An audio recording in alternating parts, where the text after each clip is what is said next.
Welcome to Life After Corporate, your ultimate guide for making the leap from corporate leader to entrepreneur. I'm Deb Boulanger, entrepreneur, executive leader, and founder of the Launch Lab for Women Entrepreneurs. This is your time to break through the glass ceiling once and for all and get your ticket to the C-suite. Come back each week to get the leading strategies, advice, and tools that will give you the skills and confidence you need to replace your corporate paycheck. Are you ready? Let's go.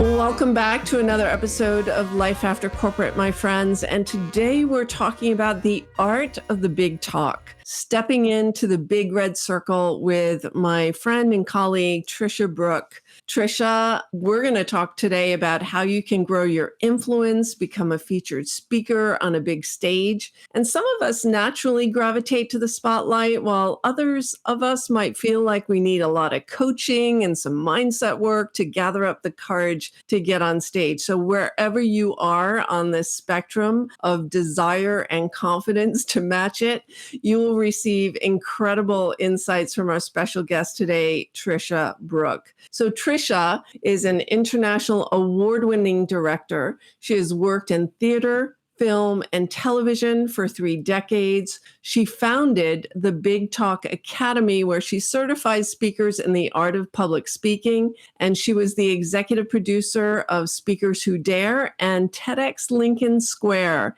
and now the Big Talk Live. So she's currently being featured in a new documentary called Big Stages. She curates and hosts the Speaker Salon in New York City, the Big Talk, which is her award-winning podcast on iTunes and YouTube. So if you haven't caught that, grab that now. And her book, The Influential Voice, Saying What You Mean for Lasting Legacy, was the #1 new release on Amazon in December of 2020. So welcome to the Life After Corporate stage, Tricia Brouk. I am so excited to be here with you, Deb. Thank you so much for this opportunity.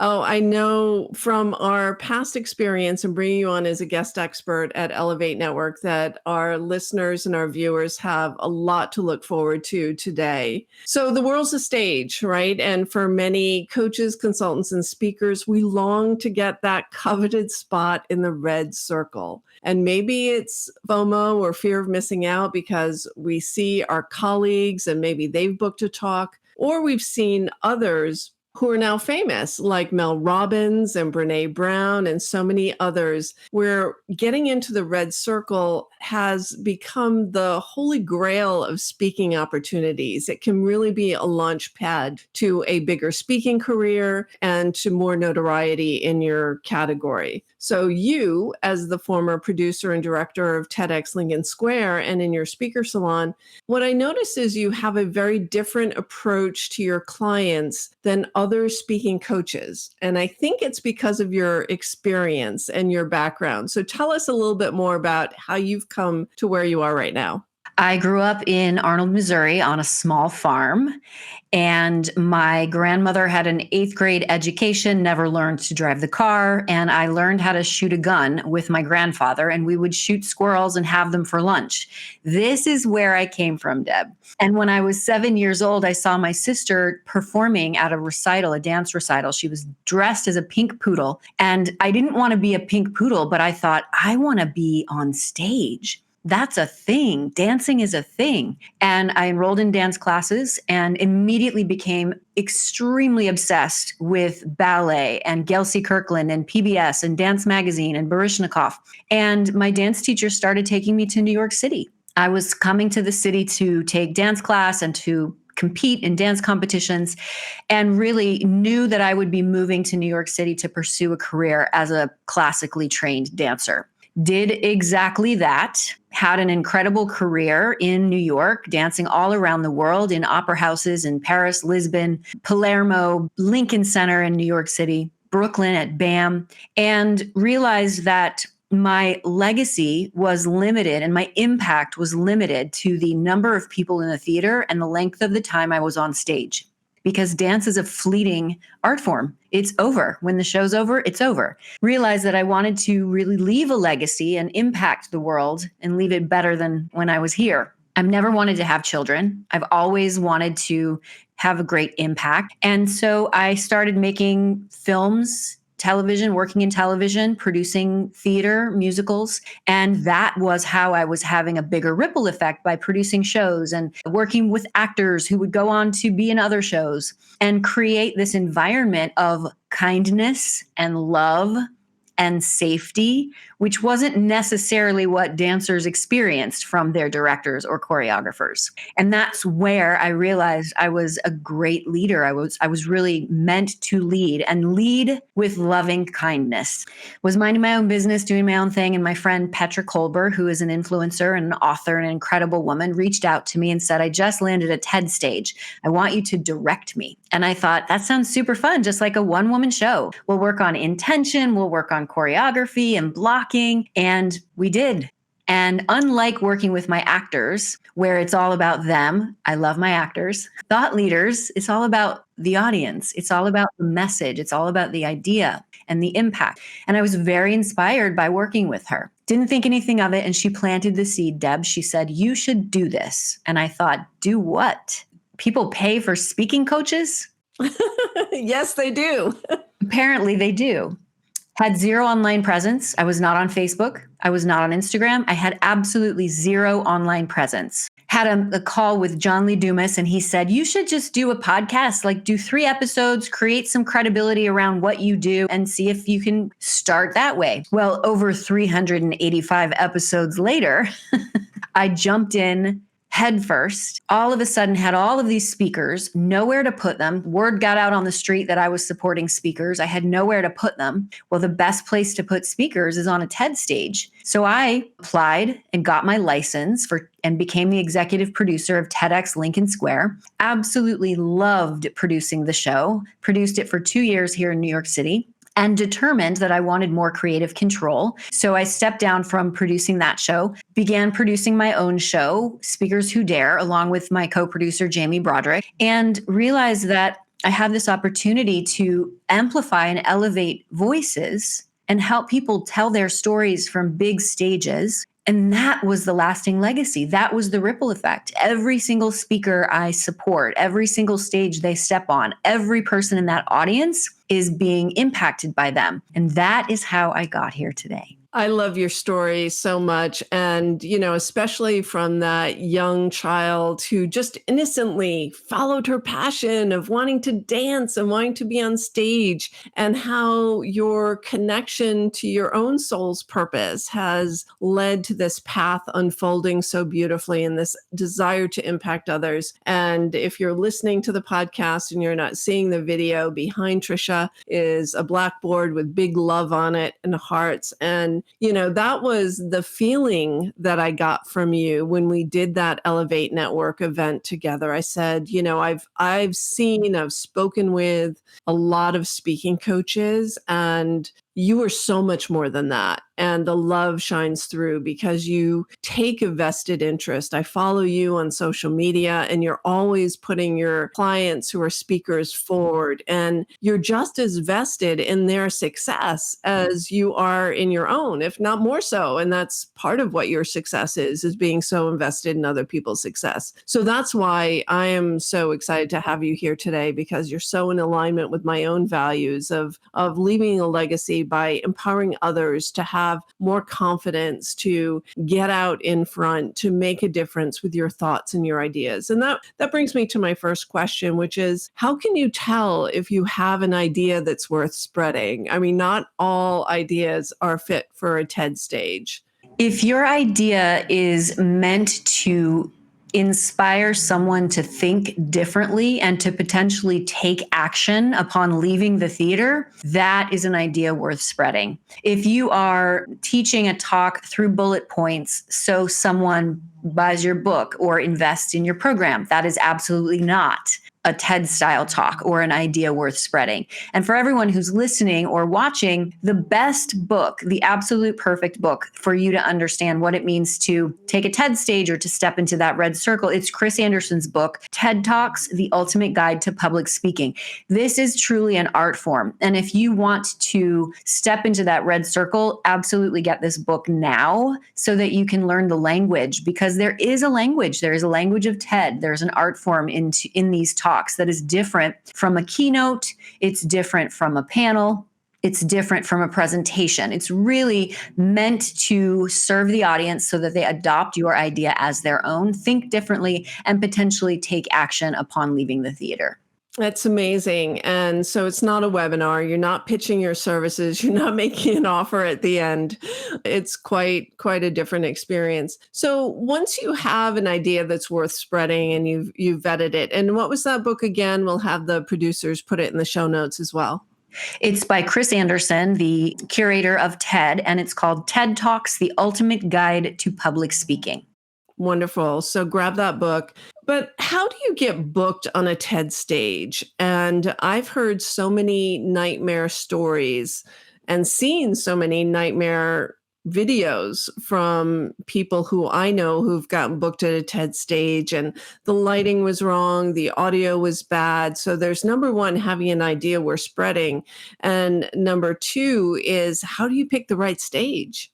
This is such an important topic, that the topic of vetting TED organizers.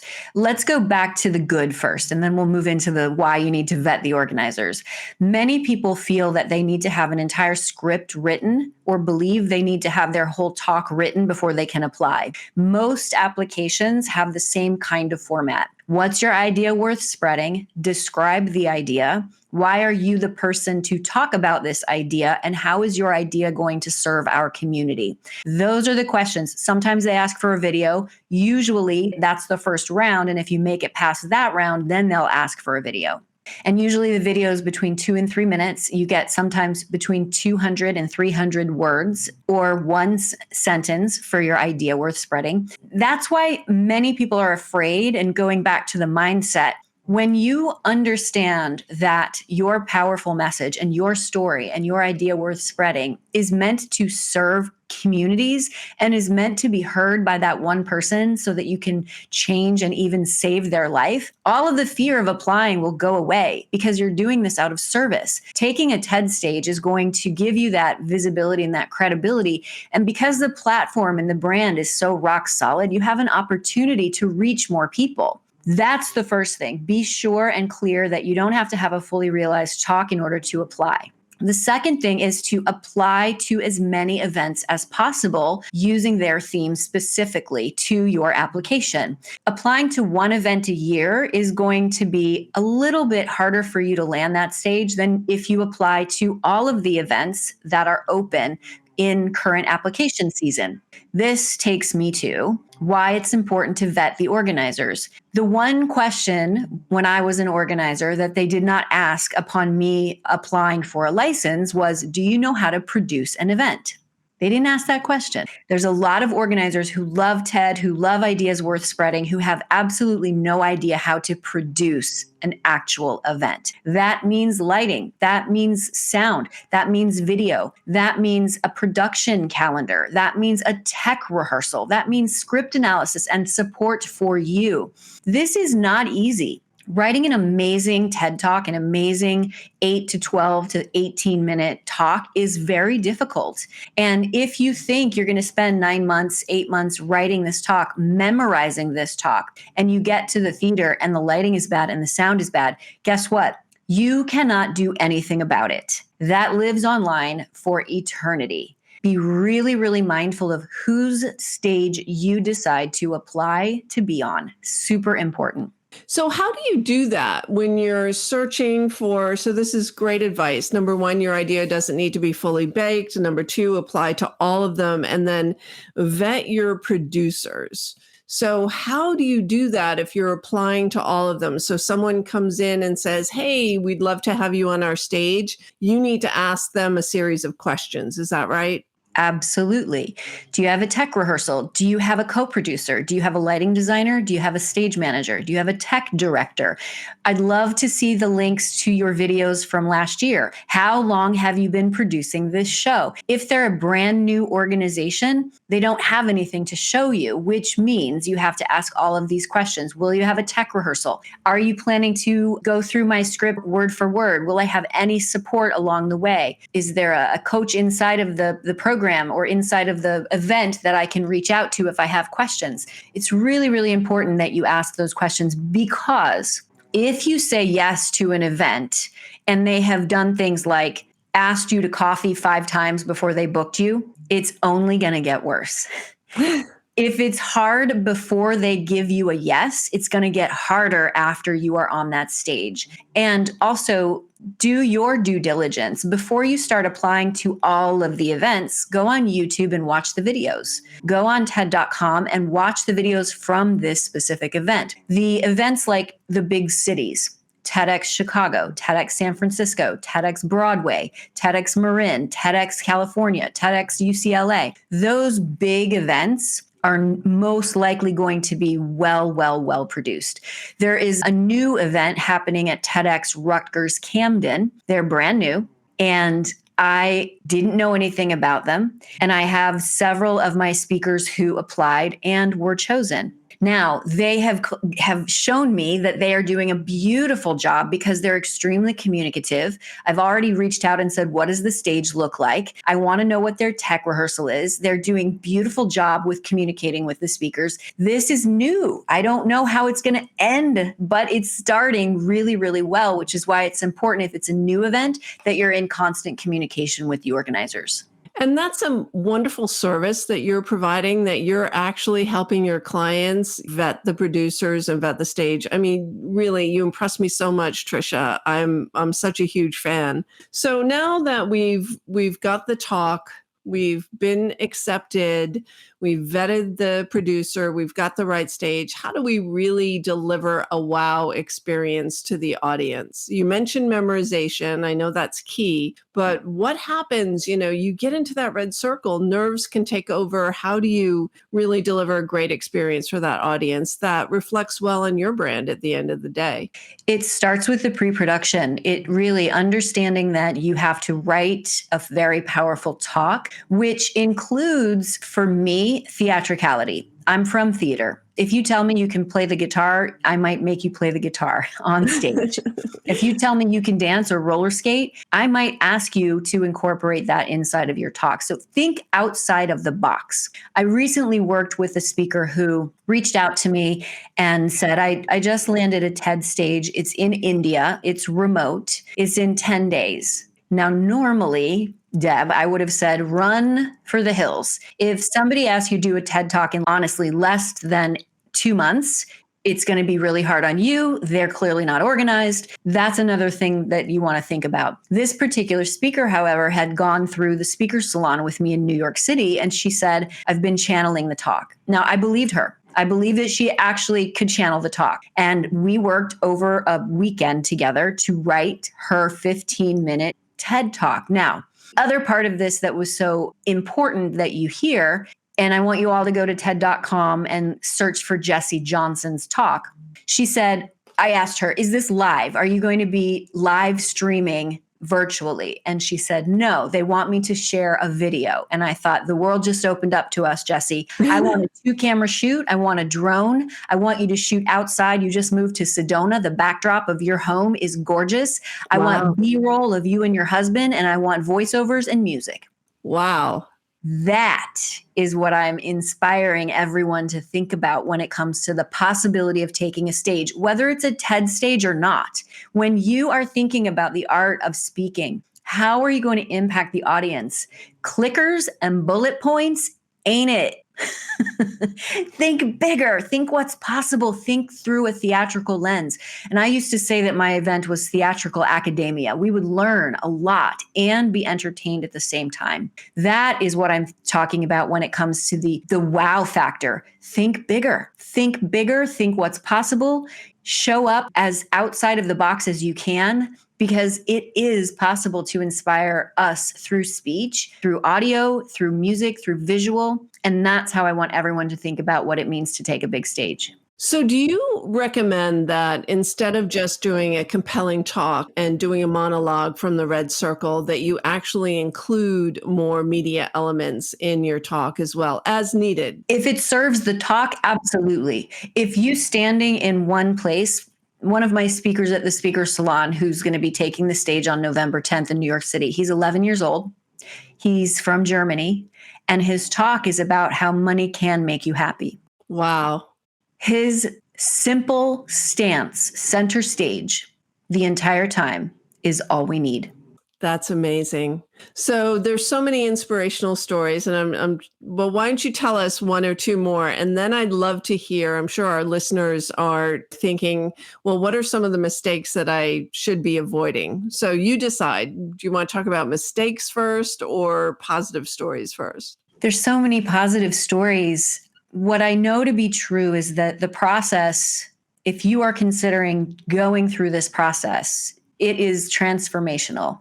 It's not like any other experience because you have to memorize. You have to step into that red circle, fully realizing what this talk is. And back to being prepared, it means treating this like a marathon, treating it like an athlete, doing your bicep curls, doing your plies, which is the memorization. It means getting yourself in the mindset. If there's any tiny bit of not being worthy, you're going to hold back when you step into that circle. You are worthy. Your voice matters. That circle is meant for anyone. You don't have to have spoken ever in your entire life anywhere in order to get onto that stage. You don't have to have a PhD. You don't have to have a book. You don't have to have anything except the desire to make a difference in the world by sharing your message. That is what I see with all of my speakers. When they step onto that red circle and they deliver their talk and they knock it out of the park because they're prepared and because they're confident, because of their mindset work, and they're memorized and they can play, they literally walk off a different person. And I see it in all of my work in the Speaker Salon, in the Big Talk Academy. They walk on stage one way and they walk off another. And then they take that into their lives and into their communities and into their families. And they're of even greater service because they're integrated as these powerful leaders and speakers. What I would suggest to never do is, if there's a sound issue, stop. Tell them you're starting over, because that video is what is going to live. And I give all of my speakers permission. Nobody tells you this. If there is something wrong on stage, stop, ask to start again. They will 99.999% say yes. They fix their tech issues. You start over, and now you've got an amazing video. Amazing, because we've all seen it, right? We've all seen the poor video or the poor audio. I've heard heartbreaking stories from my colleagues who now need to reapply to do their talk somewhere else because of, the output just wasn't what they wanted. And it can really damage your brand instead of enhancing it. Absolutely. So I know you have a super vested interest in the speakers that you work with. What are some of the successes that you're most proud of? Is there a story that comes to mind of someone that just lights up your heart and you're just beaming with pride over what happened? Oh my goodness. One of my very first friends, colleagues, Mari Carmen Pizarro, she and I have remained extremely tight. We're very, very close friends and colleagues. And when I was the executive producer of TEDx Lincoln Square, I had such a fondness for her, and I knew what she was capable of, and she didn't yet. And she applied, and I reached out personally and I said, not quite, try again. And she applied again, closer, not quite, try again. She applied 5 times before I said yes. And I feel it in my body right now. Being able to honestly say yes to her was what I was hoping for. And when it actually happened, it was the most amazing. She gave me such a gift because I knew it was possible for her. I knew she had it in her, but I wasn't going to do it for her. She needed to do it for herself, and she did. And that was one of the most amazing things that I ever experienced.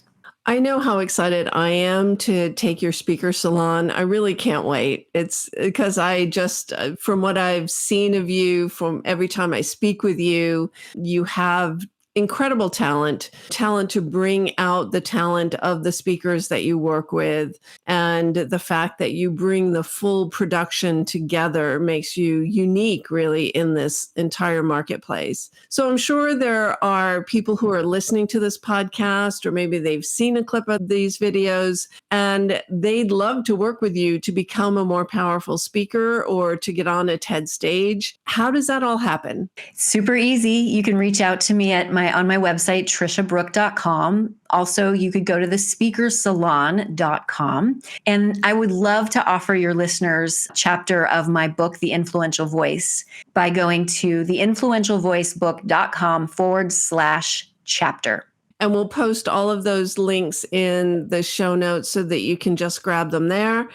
And Tricia, thank you so much. I mean, it's been a very special time for me. Someone who used to lose my voice when I was in front of a microphone. I'd lose all thought. My voice would be shaky. To be able to do a podcast, to be able to do the number of webinars that I do was trained work. It was getting over that fear, getting over that judgment. And so if I can do it, anyone can do it. And I am dying to take this to the next level and go further with you, my friends. So thank you very much for joining us on Life After Corporate today. And for the rest of our listeners, if you enjoyed this episode, please leave us a review or a rating on iTunes, Spotify, wherever you're connecting to this podcast. We'd love to hear from you.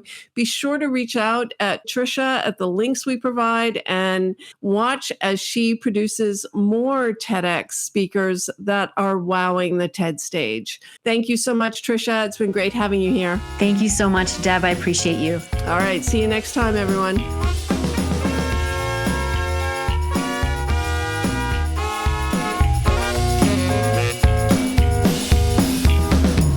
Thanks for listening, my friend. If you enjoyed this show, please head over to iTunes and subscribe and leave us a review. And be sure to hop over to the Life After Corporate Facebook group and join other growing entrepreneurs to get weekly tips on how to create more money and meaning doing work you love.